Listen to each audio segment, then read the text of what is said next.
Hi friends, welcome to Muddumari channel. ನಾನು ಸುಮಾರುಣ್. ಮಹಾಭಾರತಕ್ಕೆ ಸ್ವಾಗತ. ಬೃಹದಶ್ವರು ಹೇಳಿದ ನಳದಮಯಂತಿಯ ಕಥೆ. ಅರ್ಜುನನು ಇಂದ್ರಕೀಲಕ್ಕೆ ಹೋದಾಗ ಪಾಂಡವರಿದ್ದಲ್ಲಿಗೆ ಬೃಹದಶ್ವ ಮಹರ್ಷಿಗಳು ಬಂದರು. ಅವರನ್ನು ಗೌರವದಿಂದ ಸ್ವಾಗತಿಸಿ ಸತ್ಕರಿಸಿದ ಧರ್ಮರಾಜನು ಮಾತನಾಡುತ್ತಾ, ಜೂಜಾಟದ ನಂತರದಲ್ಲಿ ನಾವೀಗ ಅಡವಿಯಲ್ಲಿದ್ದೇವೆ. ಆದರೆ ಇಲ್ಲಿಯೂ ನಿಶ್ಚಿಂತೆಯಿಂದಿರಲು ಸಾಧ್ಯವಾಗುತ್ತಿಲ್ಲ.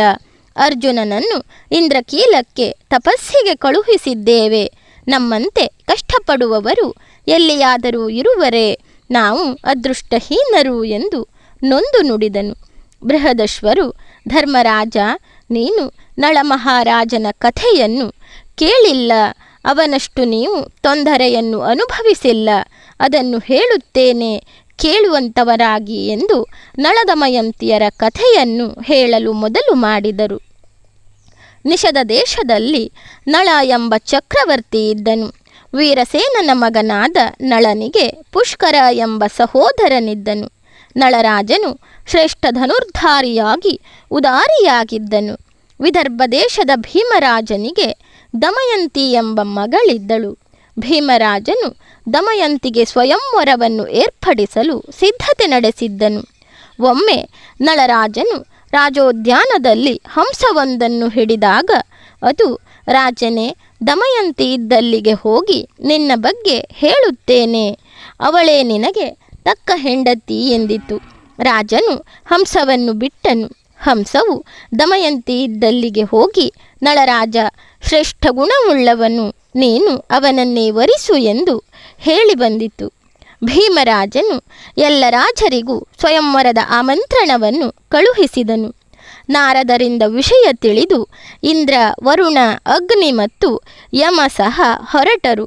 ಅವರು ನಳರಾಜ ಬರುವುದನ್ನು ಕಂಡು ಅವನನ್ನೇ ಅದೃಶ್ಯ ರೂಪದಿಂದ ದಮಯಂತಿ ಇದ್ದಲ್ಲಿಗೆ ಕಳಿಸಿ ದೇವತೆಗಳಲ್ಲಿ ಒಬ್ಬರನ್ನು ವರಿಸುವಂತೆ ಸುದ್ದಿ ಕಳುಹಿಸಿದರು.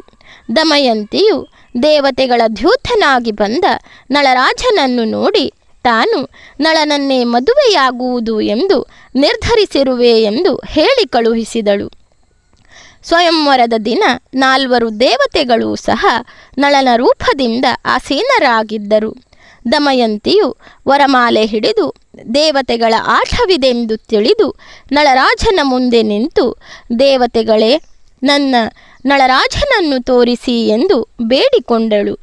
ದೇವತೆಗಳು ಅವಳ ಪ್ರೀತಿಯನ್ನು ಗೌರವಿಸಿ ಪ್ರತ್ಯಕ್ಷರಾಗಿ ವರಗಳನ್ನು ಕೊಟ್ಟು ಹೋದರು.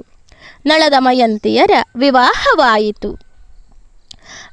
ದಮಯಂತಿ ಸ್ವಯಂವರದಿಂದ ಹಿಂತಿರುಗಿದ ದೇವತೆಗಳಿಗೆ ಶನಿಯು ಭೆಟ್ಟಿಯಾಗಿ ವಿಷಯ ತಿಳಿದನು. ನಳರಾಜನನ್ನು ಕಾಡಿಸಲು ಬಯಸಿದ ಶನಿಗೆ ನಳನಲ್ಲಿ ತಪ್ಪು ಸಿಕ್ಕಬೇಕಾದರೆ ಶನಿಯು 12 ವರ್ಷ ಕಾಯಬೇಕಾಯಿತು.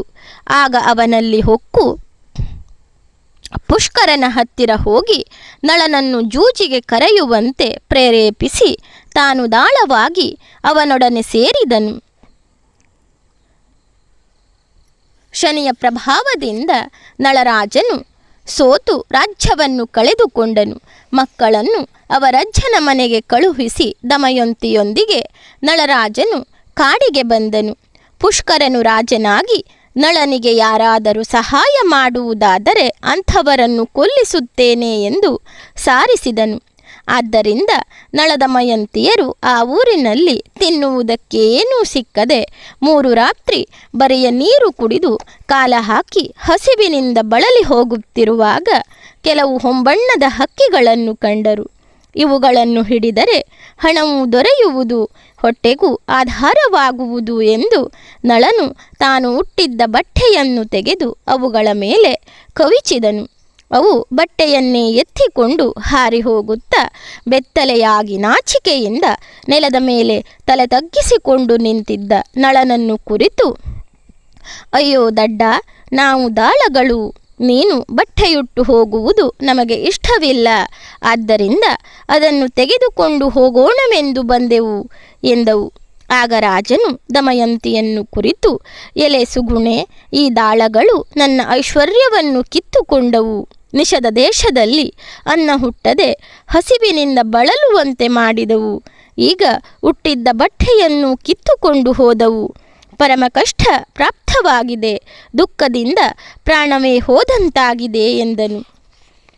ನಳನು ದಮಯಂತಿಯ ಸೀರೆಯನ್ನೇ ಅರ್ಧ ಸುತ್ತಿಕೊಂಡಿರುತ್ತಾ ಅವಳನ್ನು ಬಗೆ ಬಗೆಯಾಗಿ ಸಮಾಧಾನ ಮಾಡುತ್ತಿದ್ದನು. ಹೀಗೆ ಒಂದೇ ಬಟ್ಟೆಯಲ್ಲಿ ಮುಂದೆ ಹೋಗುತ್ತಿರಲು ಒಂದು ಮಂದಿರವು ಸಿಕ್ಕಿತು. ಅಲ್ಲಿ ಹಸಿವು ನೀರಡಿಕೆಗಳಿಂದ ಬಳಲಿ ಇಬ್ಬರೂ ನೆಲದ ಮೇಲೆ ಮಲಗಿದರು. ದಮಯಂತಿಗೆ ಆಯಾಸದಿಂದ ನಿದ್ರೆ ಬಂದು ಬಿಟ್ಟಿತ್ತು. ನಳನಿಗೆ ನಿದ್ರೆ ಬಾರದು. ಇವಳು ನನ್ನಲ್ಲಿ ಅನುರಾಗದಿಂದ ನನ್ನ ಜೊತೆಗೆ ಕಷ್ಟಪಡುತ್ತಾಳೆ, ನಾನಿಲ್ಲದಿದ್ದರೆಯಾದರೂ ತವರು ಮನೆಗೆ ಸೇರಬಹುದು ಎಂದು ಯೋಚನೆ ಮಾಡಿ ಕೊನೆಗೆ ತಾನು ಅವಳನ್ನು ಬಿಟ್ಟು ಹೋದರೆ ಅವಳಿಗೆ ಸುಖವಾಗುವುದೆಂದು ನಿರ್ಧರಿಸಿ ಅವಳ ಸೀರೆಯಲ್ಲಿ ಅರ್ಧವನ್ನು ಕತ್ತರಿಸಿಕೊಂಡು ಅದನ್ನು ಉಟ್ಟು ಹುಚ್ಚನಂತೆ ಓಡಿ ಹೋಗಿಬಿಟ್ಟನು. ದಮಯಂತಿಗೆ ಎಚ್ಚರವಾಗಲು ತಾನು ಒಬ್ಬಳೇ ಇರುವುದು ತಿಳಿದು ತುಂಬ ಹೆದರಿಕೆಯಾಯಿತು. ಅವಳು ಅಳುತ್ತಾ ಓಡುತ್ತಾ ಏಳುತ್ತಾ ಬೀಳುತ್ತಾ ನಿಟ್ಟುಸಿರು ಬಿಡುತ್ತಾ ಅವನನ್ನು ಹುಡುಕುತ್ತಿರಲು ಒಂದು ಹೆಬ್ಬಾವು ಅವಳನ್ನು ಹಿಡಿದುಕೊಂಡಿತ್ತು. ಆಗ ಒಬ್ಬ ವ್ಯಾಧನು ತನ್ನ ಹರಿತವಾದ ಕತ್ತಿಯಿಂದ ಆ ಹಾವನ್ನು ಸೀಳಿ ಅವಳನ್ನು ಬಿಡಿಸಿದನು ಮತ್ತು ತನ್ನನ್ನು ಮದುವೆಯಾಗು ಎಂದು ಕೇಳಿದನು.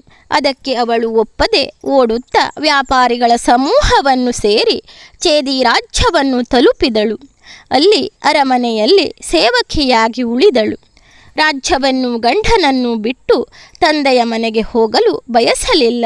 ಚೇದಿ ರಾಜ್ಯಕ್ಕೆ ಬಂದ ಭೀಮರಾಜನ ದೂತರು ಅವಳನ್ನು ಗುರುತಿಸಿದಾಗ ಭೀಮರಾಜನ ಅರಮನೆಗೆ ಬಂದಳು.